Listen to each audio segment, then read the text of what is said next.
এমনিতে চট্টগ্রাম নগরীতে বহুতল ভবন নির্মাণের ক্ষেত্রে যথাযথ বিল্ডিং কোড মানা হয় না। চট্টগ্রাম উন্নয়ন কর্তৃপক্ষ থেকে ডিজাইন অনুমোদন নিলেও মালিকেরা ইচ্ছে মতো নির্মাণ করেন বহুতল ভবন। নিয়ম অনুযায়ী নির্মাণকালে ভবনে স্বয়ংক্রিয় অগ্নি নির্বাপন ব্যবস্থা স্থাপনের কথা থাকলেও তা অনুপস্থিত। প্রায় 80% আপনার আবাসিক ভবন ওনারা অগ্নি ঝুঁকির মধ্যে আছে, কেননা এখানে অগ্নি নিরাপত্তা ব্যবস্থা যেগুলো ভবন করার সময়ে এগুলো করার কথা সেই জিনিসগুলো তা ওনারা করছেন না।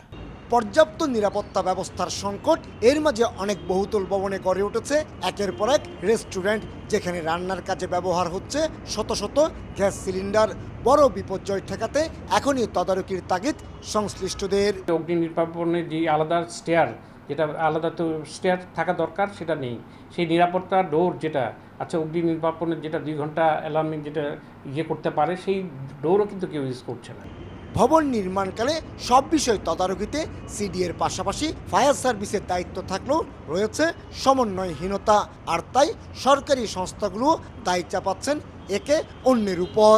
আমরা প্রতিটা বিল্ডিংয়ে অনুদান দেওয়ার ক্ষেত্রে 10 তলা থেকে 10 তলার উপরেরগুলো এগুলো ফায়ারের একটা ক্লিয়ারেন্স লাগে, মানে ফায়ারের ক্লিয়ারেন্সটা আনতে হয়, আনলে তার সে কিন্তু প্ল্যান পায়। আমরা কিন্তু কন্ডিশন ওটা লেখা থাকে যে ফায়ার, কিন্তু ওদের সঙ্গে দেখা যাচ্ছে যে তারা ফায়ারের কোনো ভূমিকা নেই, ফায়ারের কোনো ছাড়পত্র তারা আনতে পারে না।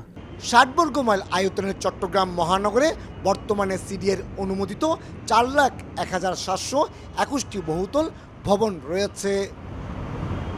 অগ্নিঝুঁকি কমাতে বহুতল ভবনগুলো থেকে যেমন রেস্টুরেন্ট সরাতে হবে, তেমনি স্থাপন করতে হবে অত্যাধুনিক অগ্নি নির্বাপন যন্ত্র। একই সাথে সমন্বয় করতে হবে সিডিএ, ফায়ার সার্ভিস সহ সরকারি সেবা সংস্থাগুলোর। কমল দে, সময় সংবাদ, চট্টগ্রাম।